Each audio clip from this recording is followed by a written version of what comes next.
Before we get into today's show, I want to tell you about a new offering from MD Coaches.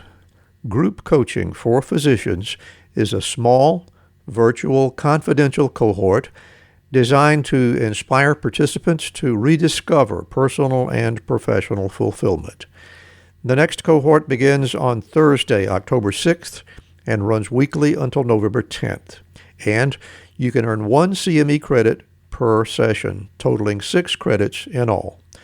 To learn more and to register, visit www.mdcoaches.store. Space is limited, so be sure and register today.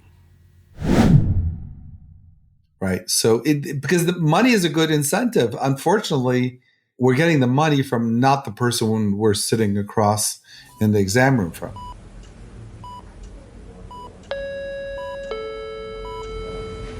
Paging Dr. Cook. Paging Dr. Cook. Dr. Cook, you're wanted in the OR. Dr. Cook, you're wanted in the OR.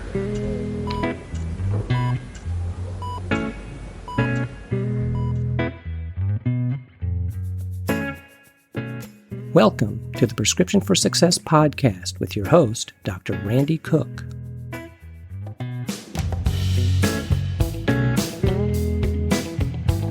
Hello, everyone, and welcome to Prescription for Success. I'm Dr. Randy Cook, your host for the podcast, which is a production of MD Coaches, providing leadership and executive coaching for physicians by physicians to overcome burnout, transition your career, develop as a leader, or whatever your goal might be. Visit MD Coaches on the web at mymdcoaches.com because you're not in this alone. And don't forget that CME credit is available when you listen with us. Just look for CMFI in the show notes to learn how. My guest today is a very successful pulmonary and critical care physician for more than 2 decades before making the pivot to healthcare technology and entrepreneurship. I think he's unique in that regard by continuing to focus on things that are important to healthcare consumers. So let's hear my conversation with Dr. Jonathan Baktari. I'm really excited today to be speaking with Dr. Jonathan Baktari out in the Las Vegas area. Is that right, Jonathan? Yeah, Las Vegas, Southern Nevada. Really looking forward to this conversation. What an interesting story that you have, and I'm really looking forward to sharing it with our audience. As is always the case, we like to begin with your beginnings, and that takes us to where your interest in medicine came from and at what point in your life. Can you tell us about that? You know, my dad was a doctor, so I actually don't remember exactly when my interest began, but obviously, you know, as all children, you know, we see our parents, what they're doing, and I don't know when that actually seeped into my brain. What specialty was he in, by the way? You know, he was family practice, so just, you know, did the routine family practice stuff, but hanging around him and his friends, and it kind of made an impression. So by the time I started college, I don't know if I ever like sat one day and said, okay, I'm going to do it, but it just, you know, okay, well, you know, let's start college. Let's take biology courses. Let's major in biology.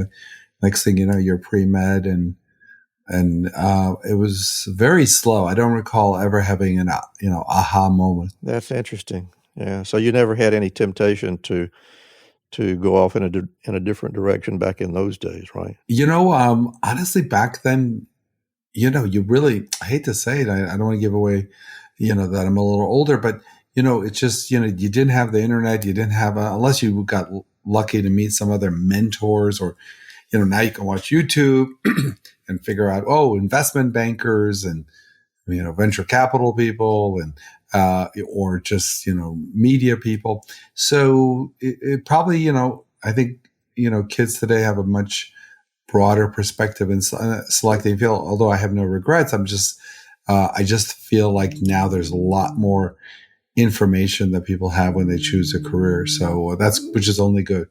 You know, that's a very good point, and something that I had never really thought about.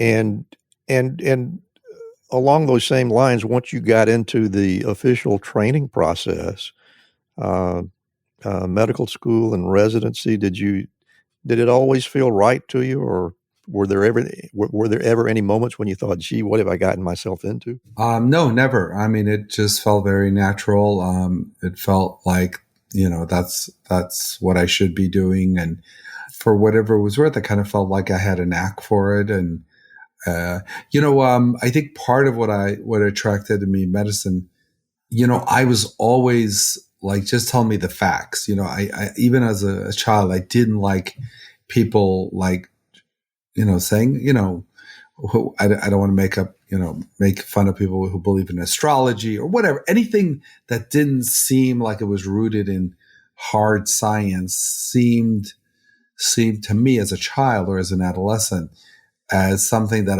I didn't want to gravitate towards.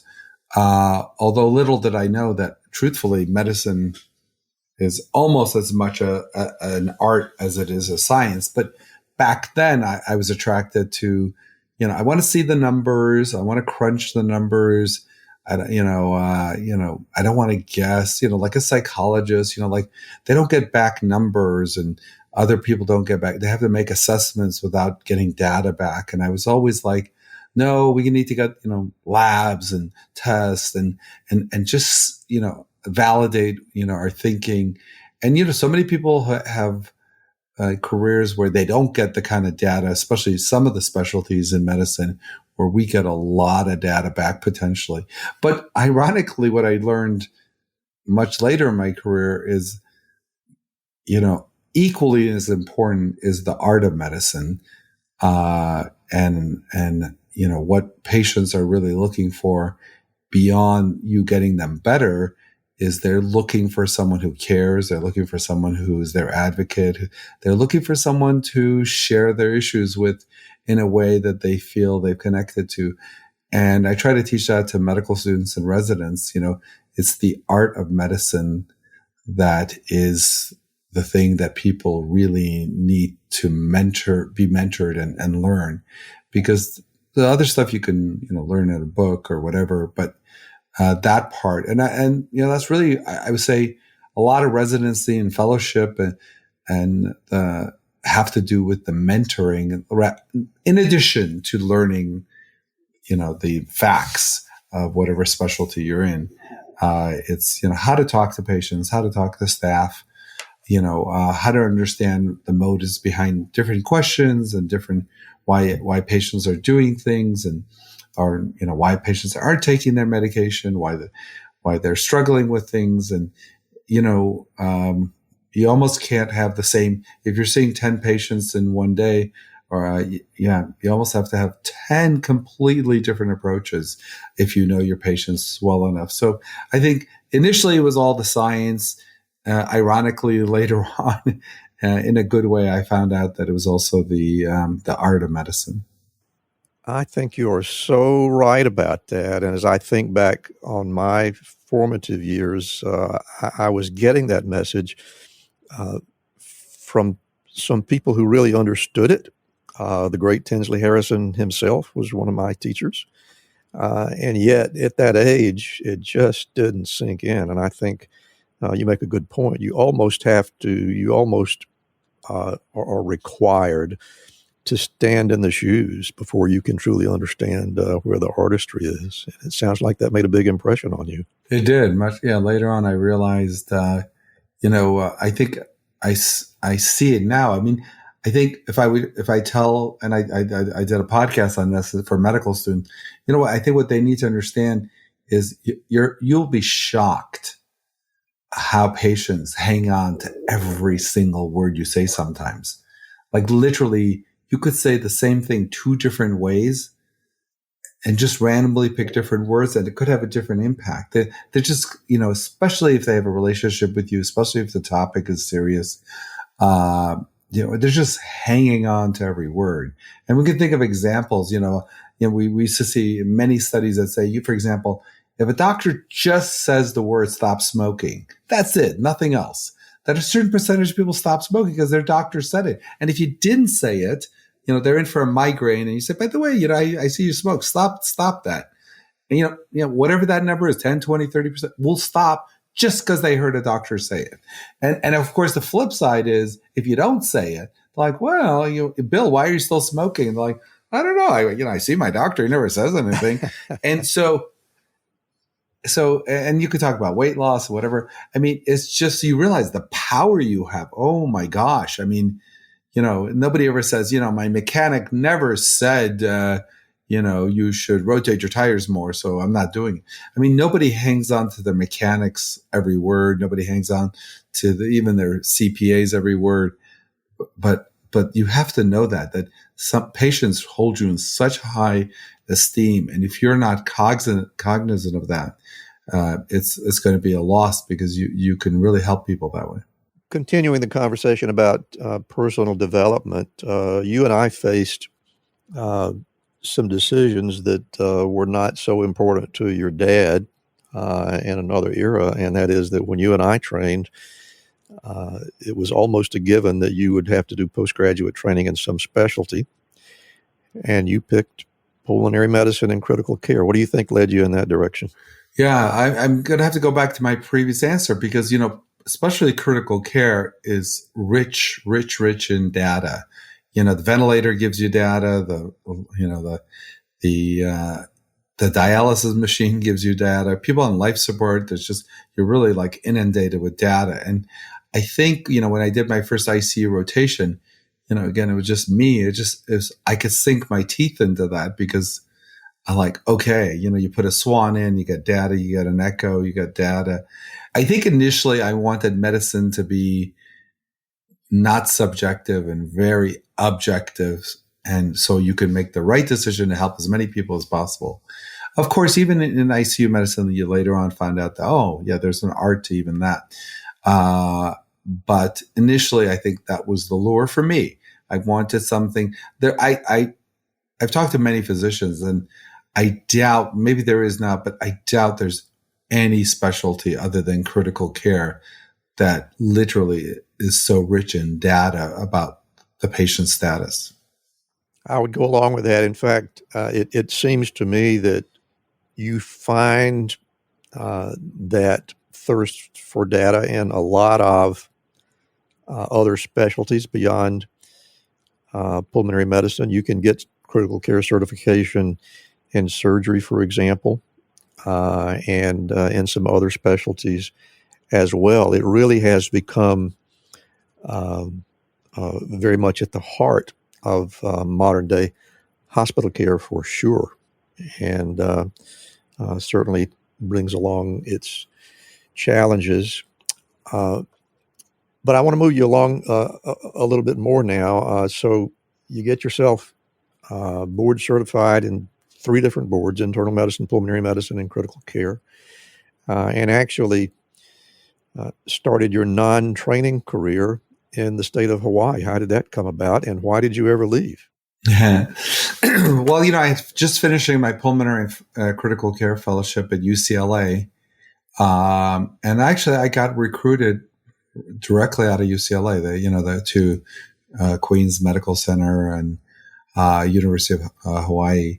They had, obviously a need for critical care specialists. And I think, the fact that they could attract a fresh graduate out of a program like UCLA, I'm sure appealed to them. And so they recruited me and I went there, had an amazing time for about, 1, 2, 3 years. And then kind of eventually decided to move back and be near California where my family was, but, stay within that vicinity. And so I chose Las Vegas.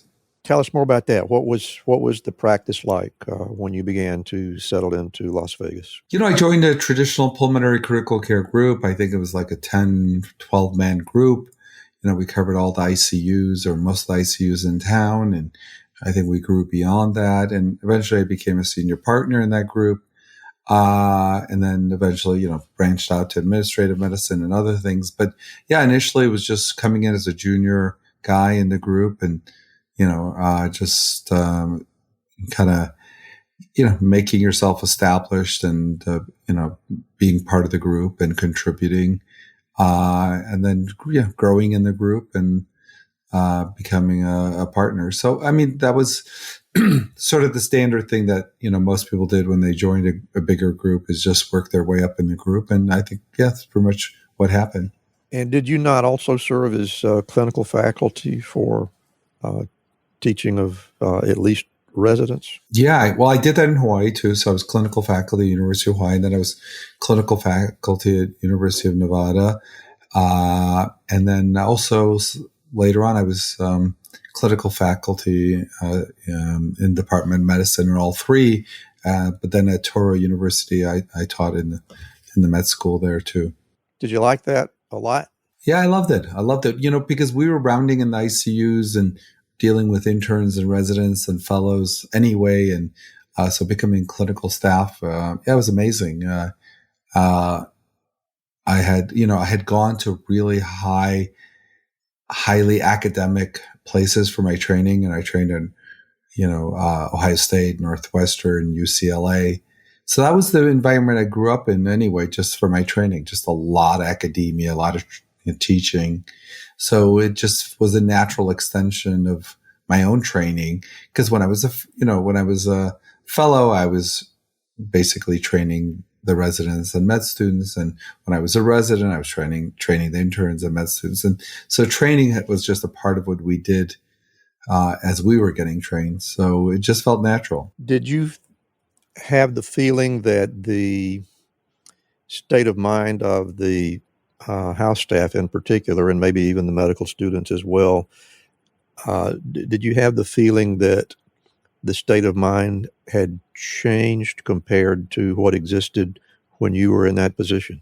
As you're asking me that question, it's so interesting because that's kind of a loaded question, because I think you probably know the answer to this as well as I do. I feel I'm being set up, but it's okay because I think I could probably ask you the same question. We'd both give the same answer. Yes, it's obviously evolved. I mean, was there some abuse of, medical students and residents in terms of the number of hours and the workload? Of course, whatever.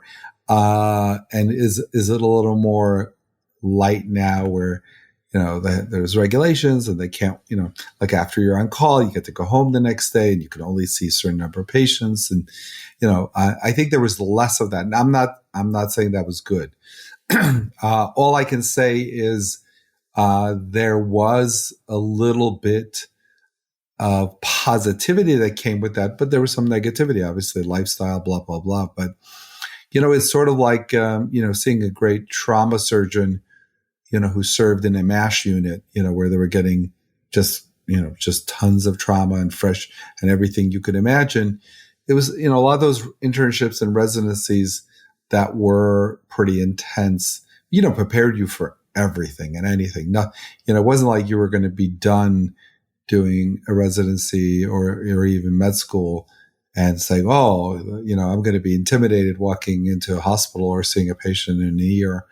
You kind of had seen it and done it all for the most part. Not to say you didn't have more to learn, but I think the level of preparedness, is more. But then the flip side of it is I don't know if the current crop of medical professionals need to be, because now we have hospitalists and and we have people who just do outpatient. So if you're going to be doing outpatient medicine, do you really need to know, do you really need to do 10 admissions in the middle of the night? Maybe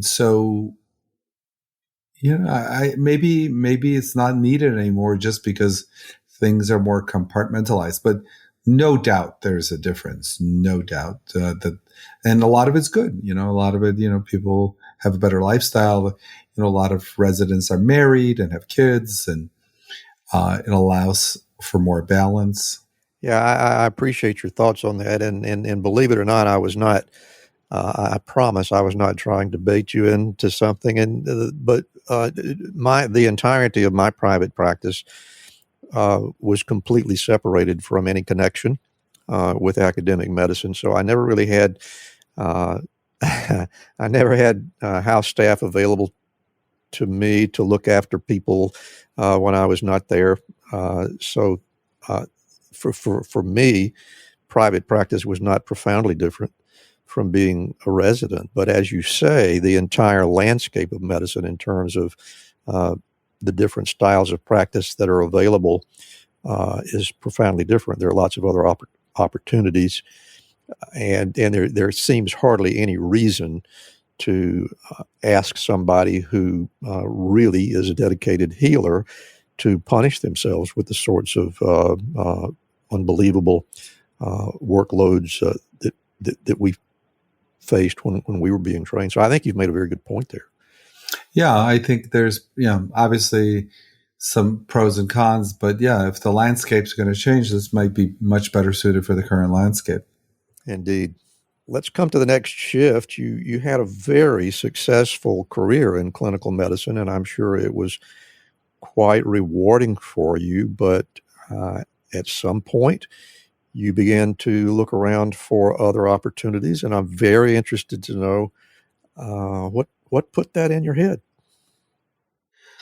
I don't know if I can give you a clear answer. I think part of it was this wanting to have a next chapter, a next step, and looking around for that next chapter.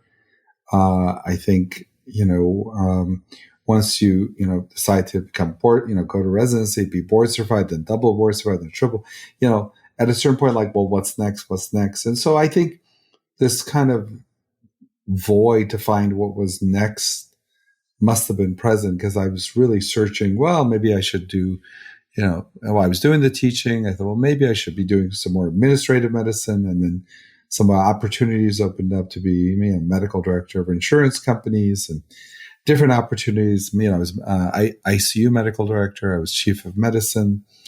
And, it was like one door would open another. You just do one thing and something else would come out of that. So it was an evolution. I don't think I woke up one day and said, oh, I need to do this. But yeah, at a certain point, then I just realized, what, it's not that I didn't enjoy what I was doing, but you can love pizza, but you don't want it every night. Right? It doesn't mean you have to do it forever and ever.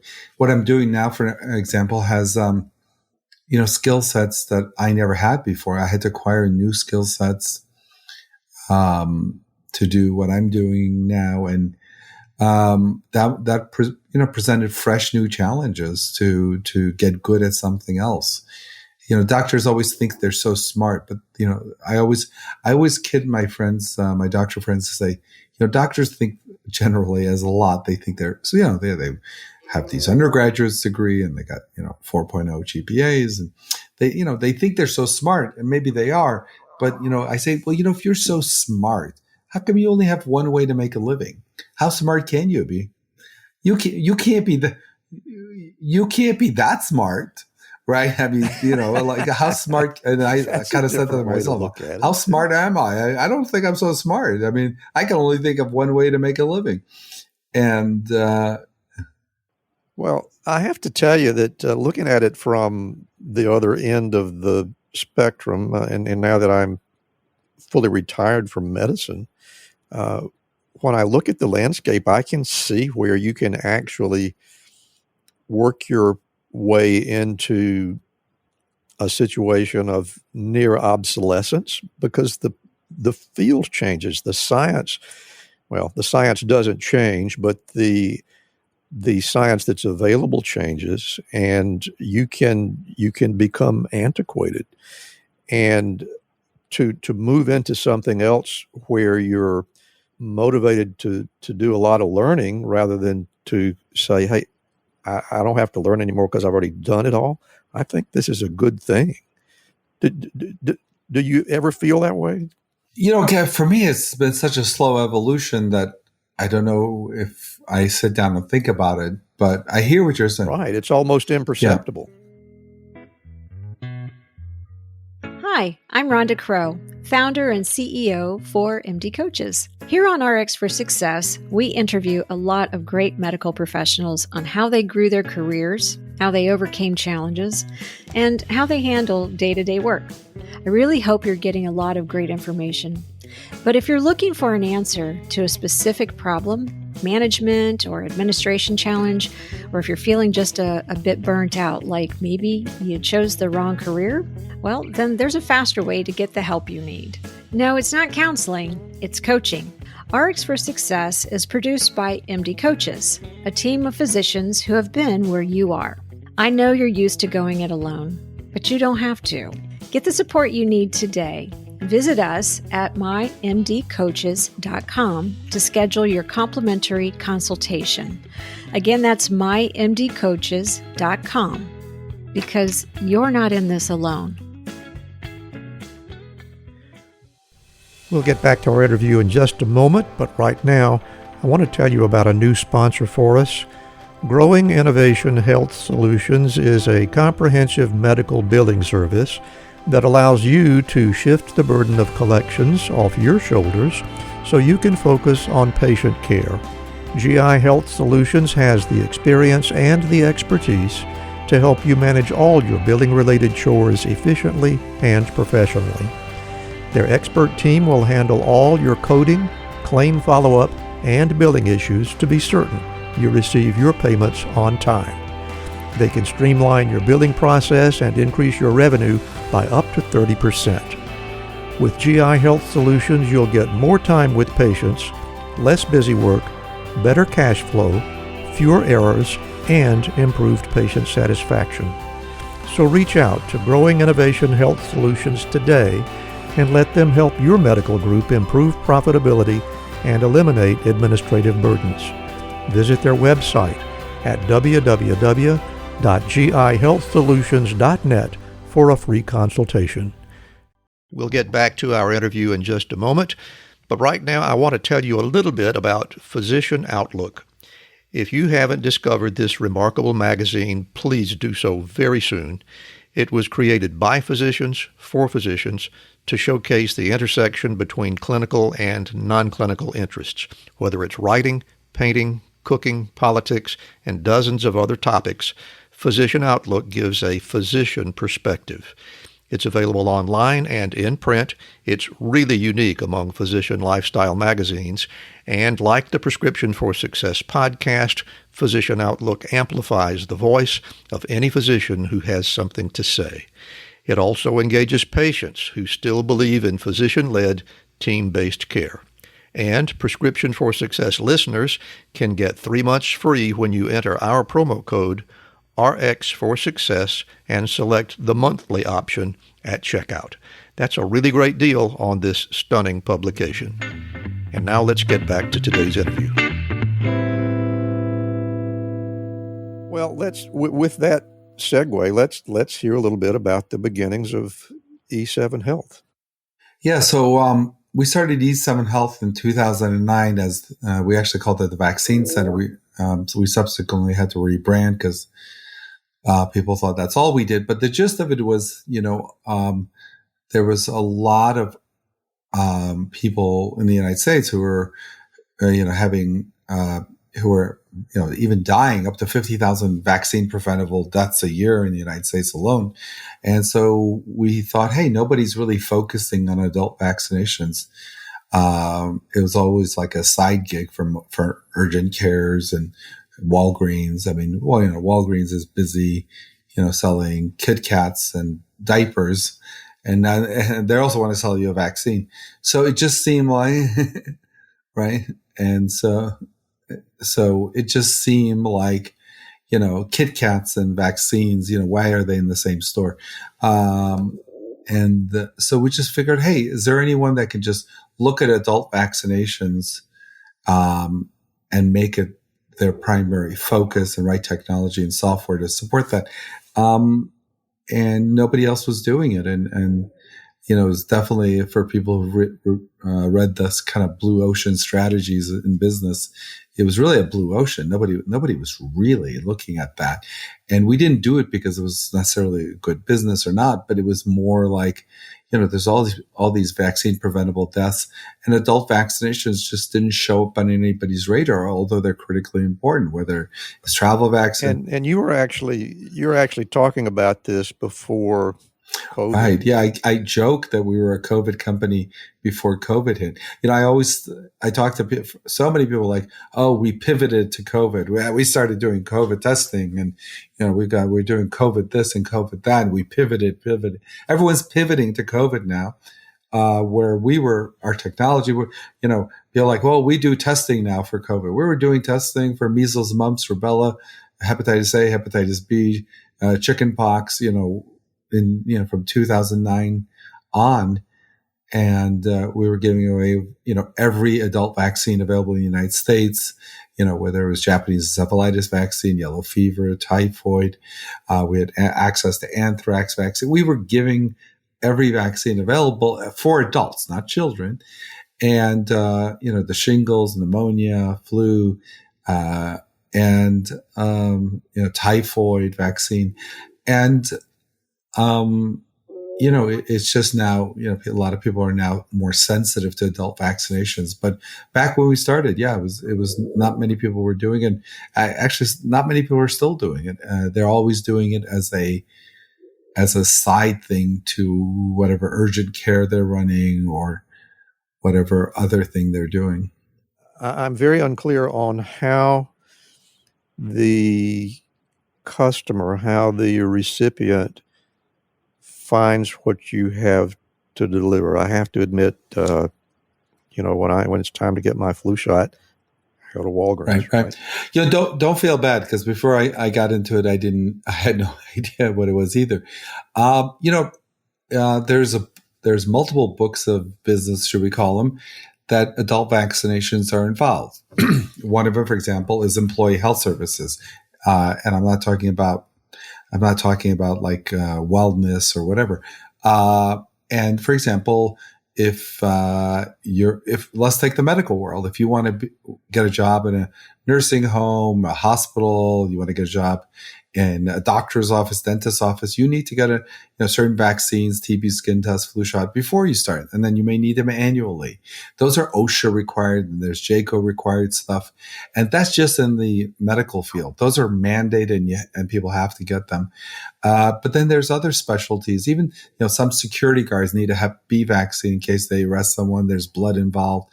And not only that, but there are government agencies, policemen, firemen. We have the water department contract here.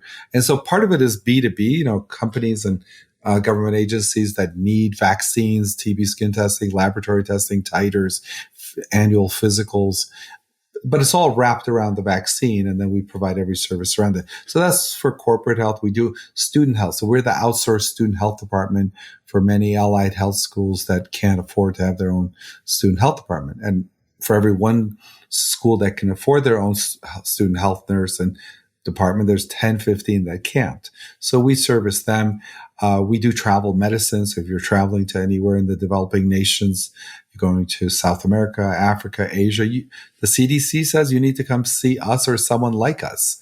And we give you a whole host of counseling, write prescriptions for malaria, travelers diarrhea, high altitude, as well as to tell you what vaccines the CDC recommends for your itinerary. So, and that's just another bucket of people who need adult vaccination. And then there's STDs. There are STD vaccines. So we provide STD vaccines as well as STD testing and some treatment, just because we provide the vaccines. So if we provide the vaccines, we will do the whole thing in that sector. So you don't have to go to multiple places. And you say, how do people find us? I'll tell you one thing. A lot of times when companies certainly find us, rarely do they ever leave, because, there's no natural competition to go to. Often they fire the 5 companies that they were using before they met us. They fire their flu shot company, their drug testing company, their place they were getting their vaccines, another place they were getting their physicals, and another place, they were getting their drug testing. So it's really been an evolution of taking care of companies and people where they were running around getting like you said, you got your flu shot at Walgreens. But what happens if you're, traveling, or what happens if you needed to get a job, in a healthcare environment? Where would you go? to get the prerequisite stuff. If you're starting nursing school tomorrow, where would you go to get everything before you could apply or get into nursing school or pharmacy school or respiratory therapy? So all of these people need to be taken care of. And are you available across the entire nation? So we've launched E7 National, which we're using other laboratories, but the full range of service isn't. So what we've done is we're writing technology. We have our own electronic health records, our own appointment software, our own practice management software, so we can scale this regionally and then eventually nationally. Well, that sounds like about as brilliant an idea as I have heard of in quite a long time, and I'm really glad to hear that it has turned out to be a success for you. It sounds like there's a good chance that I might have an opportunity to take advantage of it at some time. Before we move along to other things, one thing I would like to mention and to compliment you on is your YouTube channel. I have to say, for physicians particularly, there is some really profound and worthwhile conversation going on there, and I want to congratulate you on a great production. I've really enjoyed the few episodes that I've watched, and I'm just going to pick one to ask you to expound on it because it's such an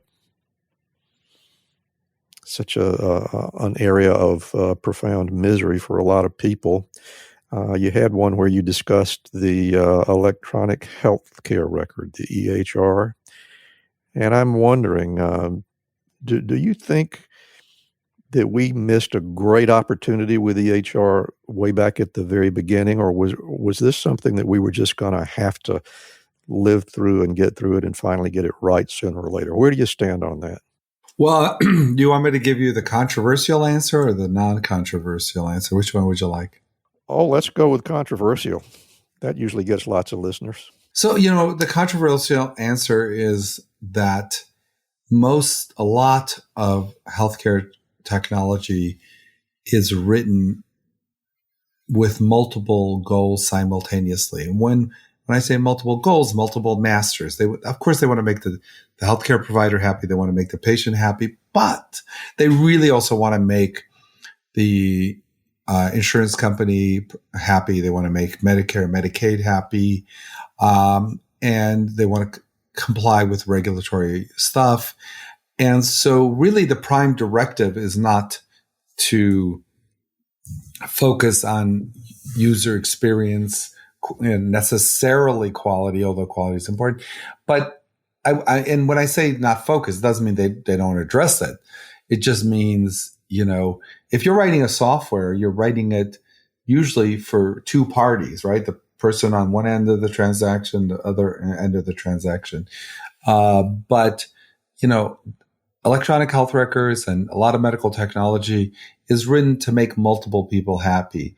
I give this analogy all the time, but it's like going on a first date to a fancy restaurant and having the chef sit at your table throughout your whole dinner.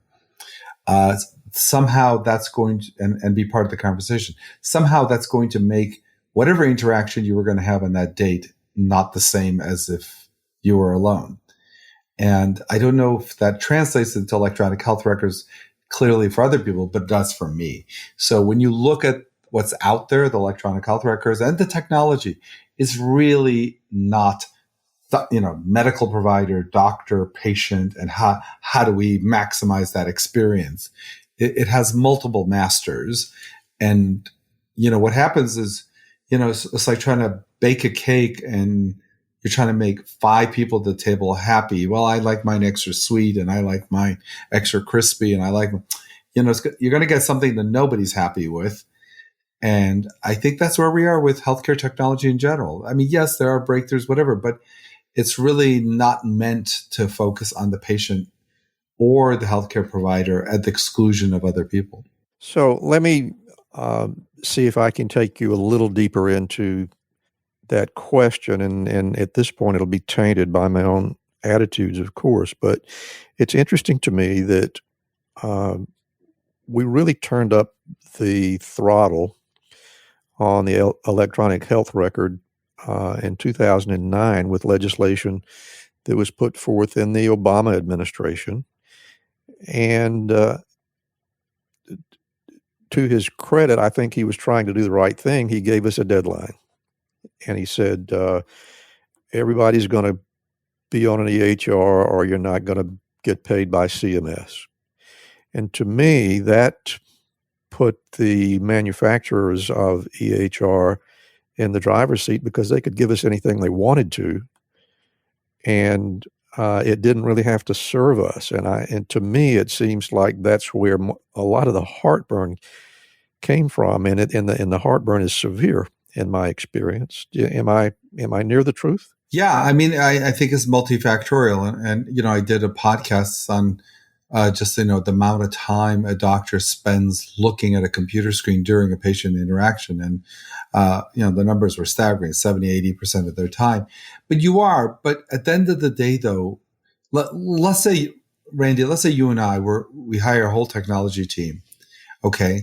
And we write in electronic health records, as physicians, we want to make it easier for us. We want to make it easier for the patient. Okay. And let's say we come up with a brilliant electronic health records. Amazing. The best anyone has ever seen, right? The patients love it. It gives them access to everything at their fingertips. The providers and the doctors love it because everything auto-populates. They can spend 90% of their interaction, talking with the patient. Okay, let's say you and I develop that, right? Right now, let's say we develop it, okay? And we go to major groups and say, listen, you use Randy's and Jonathan's electronic health records. Your patients will love you. It's going to allow the doctor to spend, 300% more time talking with the patient and not typing into a computer. What do you think? And they would say, that's all wonderful, Randy. That's all great. What will it do to our Medicare reimbursements? Well, it'll go down 20%. Certainly not. Well, are we selling that electronic health records? Okay. I think that example says it all. Well, I think we're saying exactly the same thing. Ultimately, it does always get down to the money. Yeah, but if the money was only being exchanged between the patient and the doctor and not a third party, if you made the patient happy, they'd be happy to hand you the money, right? But the person handing you the money is not the same person you're trying to make happy, at least, put copay aside and deductibles. But so you're really trying to make someone who's not the one that's really paying you happy, right? So because the money is a good incentive. Unfortunately, we're getting the money from not the person we're sitting across in the exam room from. It seems like we're saying much the same thing, and that is the economic pressure will many times give us something that's not quite perfect. And we, sooner or later, we just kind of have to buckle under and deal with that. And it has very much worked out that way for us. Well, Jonathan, I've really enjoyed this part of the conversation, but what I want to do at this point is really bring you to what we invited you here for, and that is to give us some advice. So, audience, I'm going to close my mic for a few minutes, and Dr. Jonathan Baktari is going to give us his personal prescriptions for success. I think the personal prescription for success that has worked for me is, especially in the healthcare business, is try to focus on what is going to help, others, including patients, staff. And what I realize, even in every aspect of medicine I've been involved in, when you practice great medicine, quality medicine, when you look out for patients, at the end of the day, that is the best business. That is the best way to go. And that often, provides the best solution for everybody. Is always just keep in mind the goal is to provide great quality care and have the patient first, their family also, and everything else will settle in if you're just simply focused on that. And I think that's something I try to teach medical students and residents and new people getting in the field. Focus on them, their needs, and everything else will fall into place. And that's my prescription. Well, that is a lot of wisdom, Jonathan, and I really appreciate you being here to share that with us. I've really enjoyed the conversation, and I hope you have as well. Before we go, I want to give you an opportunity to tell our audience where they can find you and the YouTube channel and the podcast and all that stuff. Yeah, they can find us on YouTube at youtube.com/Baktari MD. That's Baktari MD. We also have a website, baktarimd.com, where you can see some of the podcasts we've done, some that we've been featured in, as well as some of our interviews. And lastly, you can go to e7health.com and see our operations and our technology that we've been rolling out at E7 Health. And those are the great places. You can find me on LinkedIn also at Baktari, Jonathan Baktari.